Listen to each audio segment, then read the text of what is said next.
Walk into an older farmhouse, open the pantry, and you may find objects that look too simple to matter: a hand-cranked grinder, a pie safe, a washboard, a heavy iron, a metal wringer, a butter churn, a wooden drying rack. They appear primitive only because modern life has hidden the work they once solved. The mystery is not that these inventions disappeared. The mystery is how quickly people forgot that a household used to be a small, disciplined factory. In less than a century, domestic life was rewired so completely that entire categories of invention became invisible. Electricity cooled the food, gas and induction controlled the heat, plumbing moved the water, supermarkets replaced storage, and disposable products erased repair. What remained were objects at flea markets labeled quaint, rustic, or collectible. Yet each one once answered a serious question: how does a family eat, clean, preserve, heat, communicate, and survive when the house must do the work itself? This is the story of 25 household inventions that disappeared when modern life became easier, not because they were useless, but because the world around them changed. Some protected food from heat and insects. Some turned muscle into mechanical advantage. Some stored water, moved heat, cleaned clothes, sealed jars, carried messages, sharpened blades, or stretched daylight after sunset. Together, they reveal a lost blueprint of domestic intelligence. But the real clue was not in the object itself, but in how people used it. Before the home became a place of switches and buttons, it was a workshop governed by seasons. Winter was not only cold, it was a storage problem. Summer was not only warm, it was a spoilage problem. Rain was not only weather, it was water supply. Laundry was not a load setting, it was a day of soaking, scrubbing, boiling, wringing, and drying. Household inventions grew from those pressures, because every failure had a cost that appeared quickly. The shift did not happen in one dramatic moment. It arrived through thousands of small replacements. An icebox gave way to the refrigerator, the broom and carpet sweeper lost ground to the vacuum, the washboard and wringer were absorbed by the washing machine, the sad iron was replaced by the electric iron, and the hand pump faded when water pressure entered the wall. Each upgrade saved labor, but it also removed a piece of practical understanding from daily life. That explanation was only half the story. Many inventions did not disappear because they failed. They disappeared because the surrounding network changed: fuel delivery, public utilities, factory-made goods, rail distribution, packaging, repair culture, and advertising all reshaped what seemed normal. A pie safe could still protect food, but screened windows, refrigerators, sealed containers, and grocery schedules made it feel unnecessary.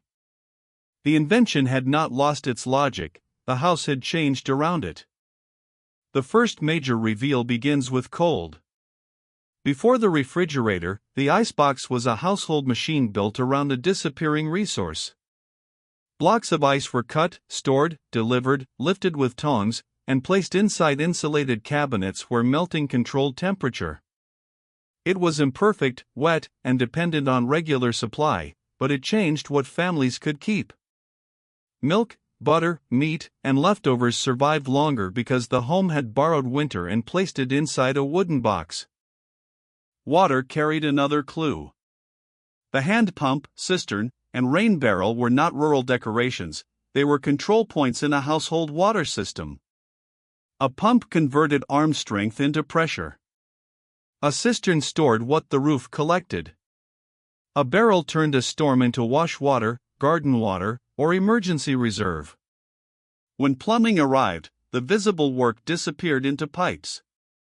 People gained speed and cleanliness, but lost daily awareness of where water came from and how fragile supply could be. Fire was the third foundation. The wood stove, coal stove, oil lamp, and kerosene lantern were not merely sources of heat and light, they organized time. Cooking, warming, drying, reading, mending, and evening movement depended on fuel that had to be stored, trimmed, cleaned, and watched. A modern switch separates light from labor. Older households understood that flame was useful only when managed, and that management shaped the rhythm of every room after sunset. Food preservation was once architecture. The root cellar used earth as a temperature regulator, humidity buffer, and protective shell. Potatoes, carrots, turnips, apples, cabbages, onions, and jars of preserved food were arranged by how they breathed, dried, bruised, or spoiled.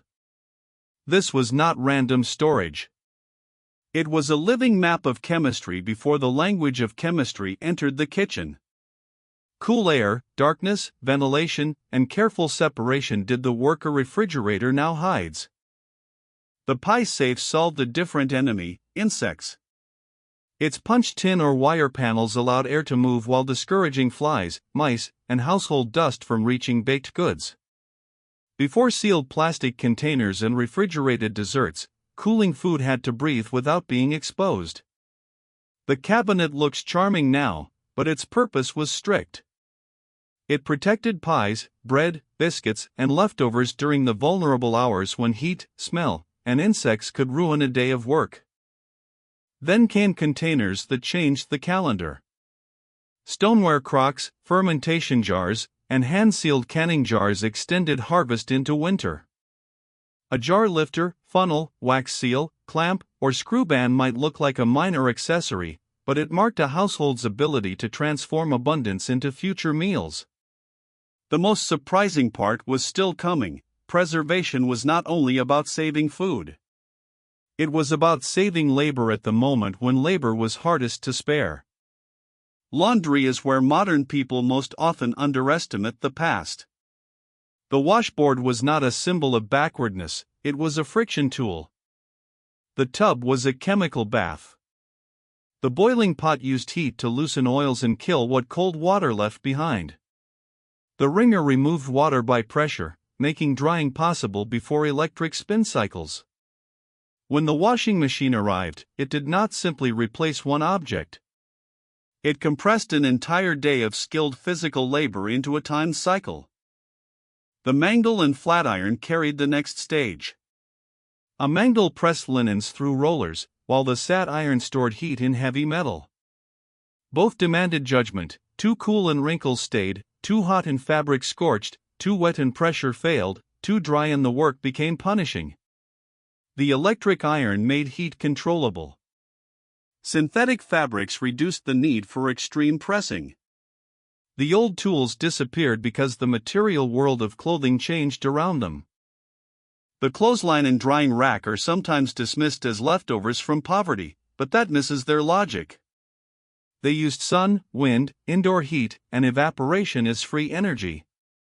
Placement mattered: smoke could stain fabric, frost could stiffen it, damp rooms could sour it, and strong sunlight could bleach it. Modern dryers offered speed and privacy, but they also moved drying indoors, converting a weather reading skill into an appliance setting. Some inventions vanished because motors took over repetitive motion. The hand-cranked coffee grinder, flour sifter, egg beater, and meat grinder turned the kitchen into a controlled workshop. Gears, blades, screens, and handles translated human motion into consistent texture. Coarse became fine, lumps became air, eggs became foam, meat became usable filling. The data revealed something nobody expected: many so-called conveniences were not luxuries first. They were tools for standardizing results. Repair and maintenance also had their own inventions.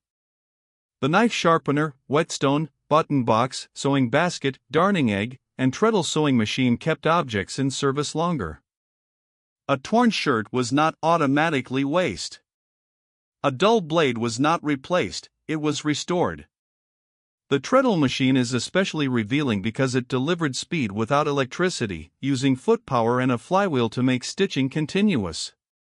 Convenience later shifted value from repair toward replacement. Cleaning had the same pattern. Before electric suction dominated, the carpet sweeper used rotating brushes and a dust chamber. The rug beater moved cleaning outdoors, turning impact into dust removal. The feather duster, crumb tray, ash shovel, and dustpan were specialized responses to specific kinds of domestic debris. Modern vacuuming made cleaning more powerful, but it also made older categories of dirt less visible as separate problems. A useful analogy is to imagine the old household as an operating system. The inventions were not random apps, they were connected functions. The icebox controlled perishability. The pie safe managed exposure. The root cellar regulated climate. The stove distributed heat. The washboard processed fabric. The sewing machine repaired damage. Remove one tool, and another part of the system became harder. Modern life did not only add better tools, it installed a new operating system over the old one. Furniture itself could behave like technology.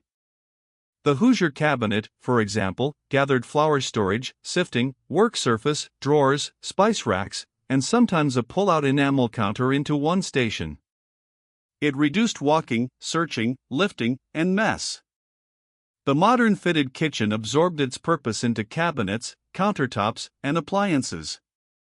But when it was new, the Hoosier cabinet was a domestic productivity machine, built around the motions of baking. The dumbwaiter and speaking tube show how even movement and communication were engineered inside the house. A dumbwaiter moves dishes, coal, laundry, or supplies between floors without repeated trips. A speaking tube carried a voice through walls before phones made rooms instantly reachable. These devices seem theatrical now, but they solved the physical scale of large homes. They reduced stairs, saved time, and turned architecture into a labor-saving machine. The hidden layer is that many inventions trained attention. The butter churn required listening to texture. The cream separator required understanding density. The bread box required reading moisture. The spice tin, flour bin, and pantry ledger required memory and rotation. A modern store can make abundance feel permanent.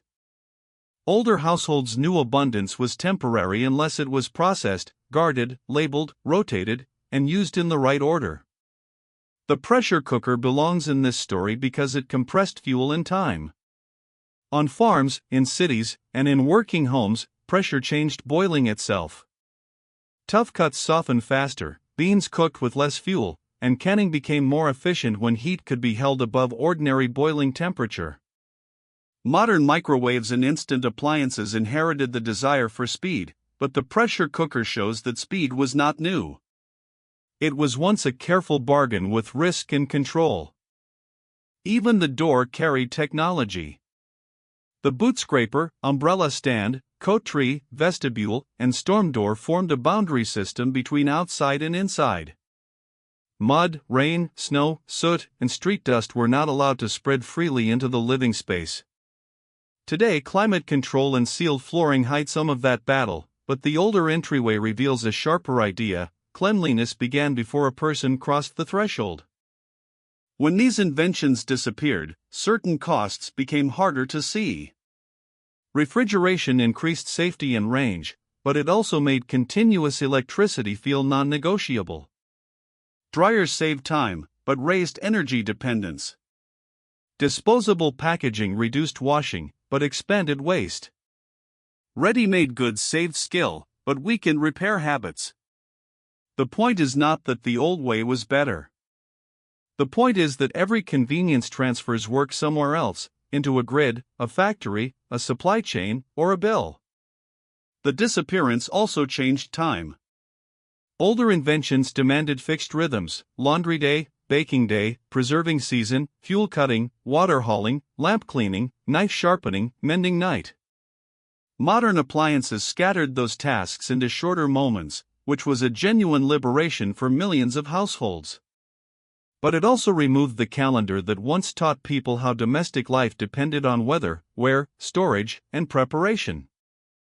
There was a social consequence too. Many of these objects belonged to work that was undervalued because it happened inside the home, often performed by women, children, servants, or older family members. When the tools became antiques, the labor behind them became easier to romanticize. A washboard on a wall can look charming. A full laundry day with cold hands, heavy wet cloth, steam, soap, and time tells a different story. The biggest reveal is that many inventions did not truly vanish. They changed address. The icebox became refrigeration science. The root cellar became controlled atmosphere storage. The clothesline became energy-efficient drying campaigns. The pressure cooker returned as countertop speed cooking. The rain barrel reappeared in water conservation.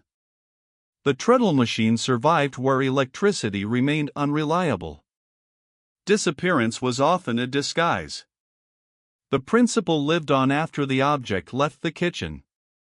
A second truth is more uncomfortable. The old inventions were resilient because they were understandable.